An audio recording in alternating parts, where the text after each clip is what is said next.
just how enjoyable it is to play with this group of guys, how fun it is to play with this group of guys. There's a lot of LA connections, Laker connections tonight. It seemed like you guys took some extra pleasure in making sure that you went out and took care of business against that team. I mean, every night you gotta find some type of extra motivation, and we got a couple guys that's from play here, from here, so just having that extra juice and energy to go out there and compete, it's always beneficial. DeMar, this your fifth 30-plus point game in the last 9. What's working right now for you? Just being myself. Like I said yesterday, just going out there playing, not thinking, just picking and choosing my spots, and just the hunger to want to be successful tonight. Every single night, really. Just go out there, compete, have fun with my teammates, and the goal every single night is try to come out with a victory. And that's our job every single night. And I just try to do my job the best of my ability. You talked a lot about at the start of the season fitting in and learning each other, games, playing off each other. Where do you feel like you are right now in terms of your comfort level with that? I mean, you said, we all comfortable. First and foremost, just a friendship that all of us have, the respect that we have for one another, things we do that you guys may not see, to translate over to the court. You can have games like we have tonight, and any given night, with guys just being comfortable, being themselves, and going out there playing for one another. And we have that type of chemistry, easy to pull out victories. What's it like playing with Lonzo Ball? It's fun, exciting. Knowing him personally, it's that much sweeter, because he got a chill and calm to him that makes it exciting when you go out there and play it. The things he do, he make it look so effortless, and he make our job easy. What has impressed you most about Alex Caruso? Alex would definitely be a head coach in the NBA after he finished playing. You would think he been in the league 15 years.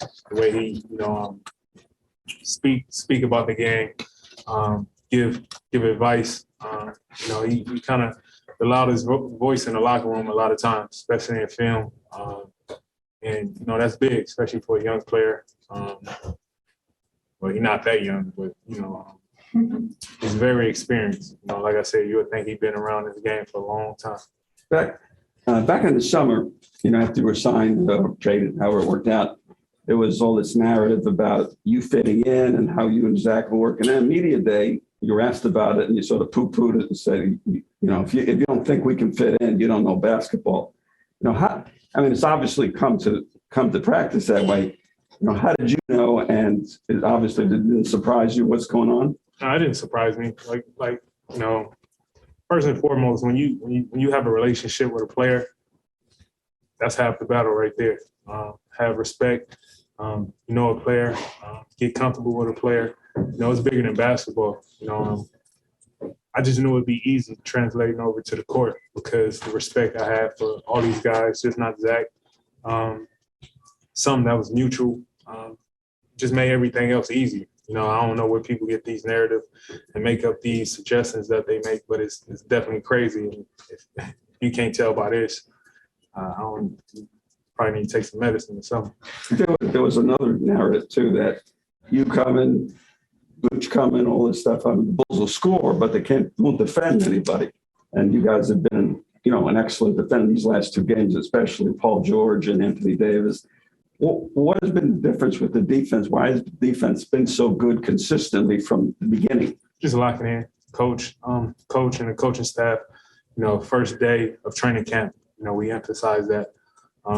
We watch more of our mistakes defensively than anything to try to get better at things we can clean up. And when you have a team where everybody's trying to help one another, it makes everybody's job easier. We hold everybody accountable. In a positive way, not in a negative way. We don't get down on one another. We uplift each other and keep moving on to the next play if you make a mistake. And, that becomes contagious defensively. And, with that, we try to have fun and just get out and play to our abilities and transition. DeMar, what does it say about this group that, I mean, you know, this is still an ego-driven league, and especially with some teams, but it seems like this team is very unselfish, doesn't really care who scores. I mean, Zach's the guy that's been here, but he seemed to have welcomed you guys with open arms. And if you have your 38, he has 28, so be it. What does that say about him and you and the relationship you guys have? It says the only thing that matters is winning. You know, we don't care. You know, he was trying to force me to get 40 tonight, and I told him I was tired. Like, you know, that's just us. And I'm pretty sure there's going to be plenty of games where it'll be vice versa.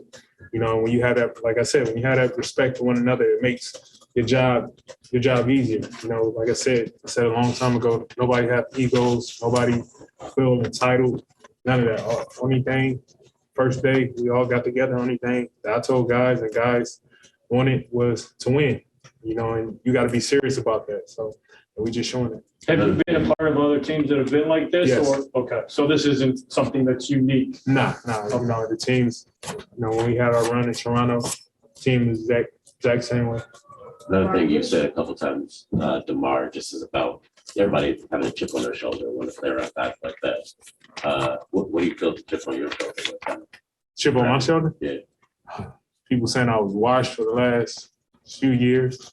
The narrative won't fit. I mean, I can find all type of chips that, you know, I use that's my motivation. You know, the hours I put in the off season, you know, I can go down the list, you know, just being counted out, being looked over.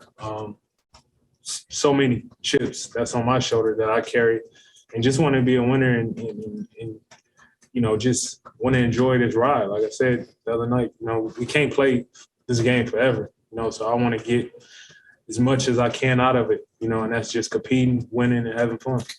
Mark Ridge tweeted in the fourth quarter that he's glad his recruiting coach worked on here.